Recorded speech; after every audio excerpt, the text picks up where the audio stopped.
ദിനംപ്രതി നിരവധി സഞ്ചാരികൾ എത്തുന്ന വാഗമണ്ണിന്റെ ടൂറിസം വികസനത്തിൽ പുതിയൊരു ചുവടുവയ്പ്പാണ് ഹെലികോപ്റ്റർ സവാരി തുടങ്ങുന്നതോടെ യാഥാർത്ഥ്യമാകുന്നത്.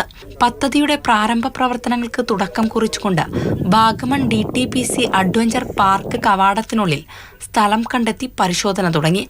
ഭൂമിയുമായി ബന്ധപ്പെട്ട റിപ്പോർട്ട് ജില്ലാ കളക്ടർക്ക് മുമ്പാകെ ഉടൻ സമർപ്പിക്കുമെന്ന് MLA വായൂർ സോമൻ പറഞ്ഞു. അനുമതി കിട്ടിയാൽ തേക്കടി, മൂന്നാർ, അതേപോലെ തന്നെ വാഗമൺ ഈ കേന്ദ്രങ്ങളെ ബന്ധിപ്പിച്ചുകൊണ്ടുള്ള ഹെലികോപ്റ്റർ സർവീസ് ഓപ്പറേറ്റ് ചെയ്യുവാൻ ചില സംഘടനകൾ മുന്നോട്ട് വന്നിട്ടുണ്ട്. അതിനുള്ള ഏർപ്പാടുകൾ നടന്നുവരുന്നു. ഏവിയേഷൻ ലൈസൻസ് ഉള്ള സ്വകാര്യ കമ്പനിയാണ് പദ്ധതി നടപ്പിലാക്കുന്നത്. കയാക്കിംഗ്, പാരാഗ്ലൈഡിംഗ്, ഗ്ലാസ് ബ്രിഡ്ജ് തുടങ്ങിയ നിരവധി സാഹസിക വിനോദ ഇനങ്ങൾ ഇപ്പോൾ വാഗമണ്ണിലുണ്ട്. ഇവയിലെല്ലാം സഞ്ചാരികളുടെ നല്ല തിരക്കുമുണ്ട്. അതുകൊണ്ട് തന്നെ പദ്ധതി വിജയകരമാകുമെന്നാണ് അധികൃതരുടെ വിലയിരുത്തൽ. ജില്ലയിലെ പ്രധാന വിനോദസഞ്ചാര മേഖലകളെ കൂട്ടിയിണക്കാനും കഴിയുന്നതാണ് ഹെലികോപ്റ്റർ പദ്ധതി.